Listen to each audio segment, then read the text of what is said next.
They falsify information when it threatens their authority. Is that clear? So, when you say, well, why do people do that? Because they have a certain command of respect. And if you find out that Fresco molests sheep, and you put it out there, they stop listening to me. Even if I molested sheep, even if I did that, it has nothing to do with what I say. If I say the truth in certain areas, and you get mad at me, you say, the hell with Fresco. His ideas may be all right, but in some areas he's not well versed in.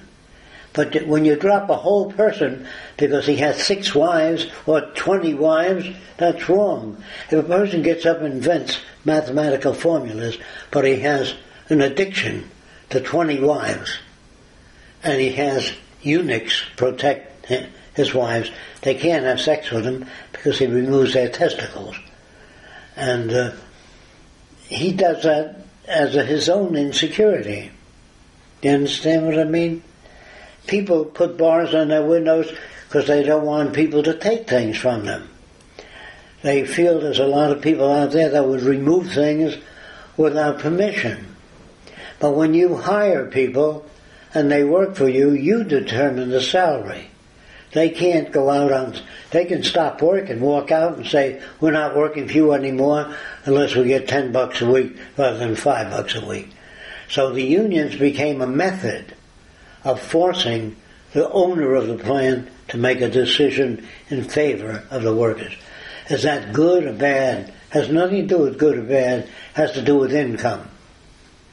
And the more income the working people have, the more secure they feel. So if you're pro-labor, you're pro-labor. But if you own a factory, it's hard to be pro-labor and make a lot of money. Do you understand that? The Republicans are mostly industrialists, and therefore their viewpoint is to support industry. They really believe that industry makes jobs. They really believe if you have a lot of help and they get minimum wage, they can maintain the competitive edge.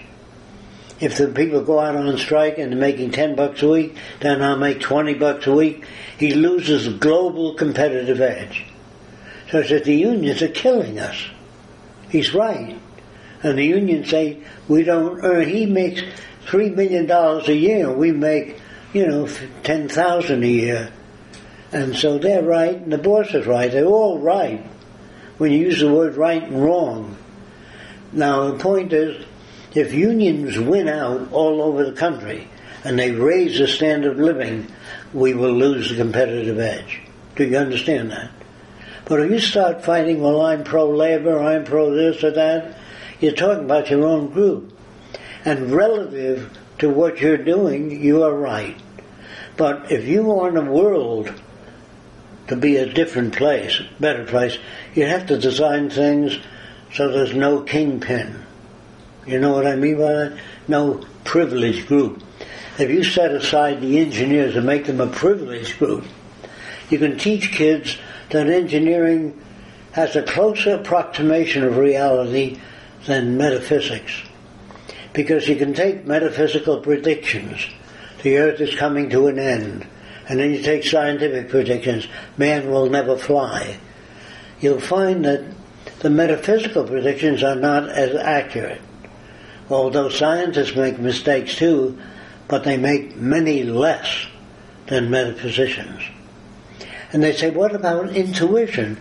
When a person feels that something's going to happen, and it happens.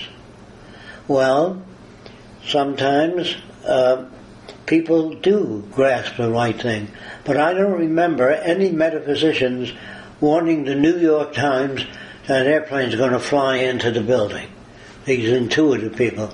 I never remember reading in a newspaper that Johnson said the Japanese are going to attack Pearl Harbor December 7th. I never remember that.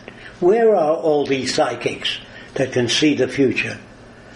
You can say it's probable that Japan might attack Pearl Harbor, but the Army believed if they passed Wake Island, we'd know about it. But if they go around it, we wouldn't know about it. Do you know what I mean? So the Army tries to figure out what the enemy might do. How good is intelligence? how much real information do they have and how much is speculation.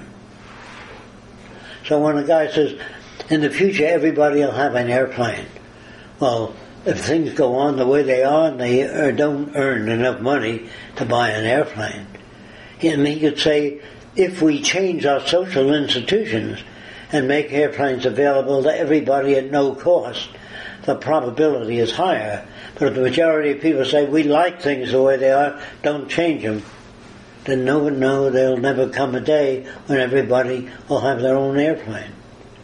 They can only have it in a resource-based economy. And they don't own it. It's there for their use. You go down to the airport and you check out a plane. And that's the way the Army works. An Army officer, say, is going to California. He calls up the New Jersey Air Force Base. And he says, I'm leaving at 8 in the morning for California. And he gets there at 8 in the morning and the plane's sitting there with the prop going. The mechanic got it all ready. Then when he lands in California, he doesn't have to wheel it into the hangar. He just gets out and goes about his business. They wheel it in the hangar and they keep it in A1 condition. He doesn't have to worry about that. The Army doesn't have to worry about whether the war tank works or not. There's a group of people assigned to keep that war tank working. There's a group of people assigned to keep the cannons working on the war tank. So all he does is the tank operator, he gets in and everything is working for him. But he doesn't hope it'll work. He knows that a group of people are assigned by the Army to do that. The butcher knows that the scale is a thing people go by. When you order 3 pounds of ham, he keeps cutting it, putting it on the scale. When it hits 3, he stops. People like that better than the judgment of people. I think this is 3 pounds. The butcher is inclined at nearly 3 pounds to say it's 3 pounds. The guy buying it would like to see bigger cuts. So the scale makes the decisions today. I would like to see, instead of Fresco making any decisions, all the stuff tested and put on some kind of a scale. Because if Roxanne leaves me, I'd be sad, and my decisions might be distorted. You know what I mean? So human beings fluctuate. You know what I mean? Their judgment fluctuates depending on how they feel, whether they're physically great or hungry or deficient. Their values change. So I would like to see a machine government only because the values don't change. They're out in the agricultural belt, they're in the soil, they measure the water table, and they say it's going down every year. That means in so many years the plants will die if they don't have access to water. I like that system best, rather than what do you think. So relativity tells us that all things are relative, that there's no absolute. Now, when you say there's no absolute, you run into a problem. If a guy falls off the Empire State Building, you can say he absolutely will die when he hits the ground. That's absolute. So when you say nothing is absolute, they mean when you talk about the world as being a certain way, it may or may not be. But when you say nothing is absolute, then it becomes unrealistic. Because certain things are absolute. If a tree falls on your head, you're absolutely God. Do you understand what I mean? So there are absolutes. But if a person locks their frame when they talk and they say, if you fall out of an airplane without a parachute, the probability is that you'll die. So I read of an unusual case in Russia where a guy fell 2 miles without a parachute on a slopey mountain that was loaded with snow. And he went down and slowed up and he lived. It's a very unusual case. But you can say it's most probable that people falling out of an airplane in the summertime, not where there's a slow amount. If you precisely state the conditions, you come closer. But you can't say man will never survive a fall out of an airplane. You could say in most instances, without a parachute, the man will probably be injured severely. Do you understand what I mean? When I read that Russian thing, I then wondered if a man fell out of an airplane a mile high and he fell in the ocean. Well, at the speed you fall, the ocean becomes solid. Because you can't penetrate water at 300 miles an hour. You hit the water and it's solid, like a rock, and it's like concrete. But I didn't know that. When an airplane crashes into the sea, it doesn't go right into the water. It stops and the wings break off and everything else. Water is only soft under certain conditions. If you hit the water with your hand, if you can do this, real hard, it'll stop at the water surface and you'll injure your hands, be bleeding all over. But if you push your hand slowly, you go right into the water. So is water dangerous? It depends on the whole situation, how fast you're hitting the water. That's where relativity comes in. It's all relative.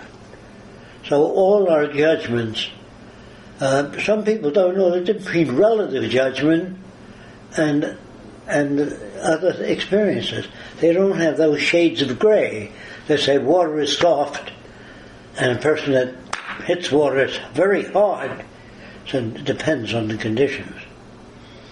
Like I said before many times, they say that Jesus walked on water. Well, the mosquito would say, we've been walking on water for years. Mosquito can walk on water because their weight is so light, and if an ant falls off a building 50 stories high to an ant, he doesn't become injured. He falls slowly due to the air. And an ant says, so what? So relative to an ant falling off a tree, his resistance is so slow and his weight is so little. If he was made of mercury, he'd splatter over. Do you know what I mean?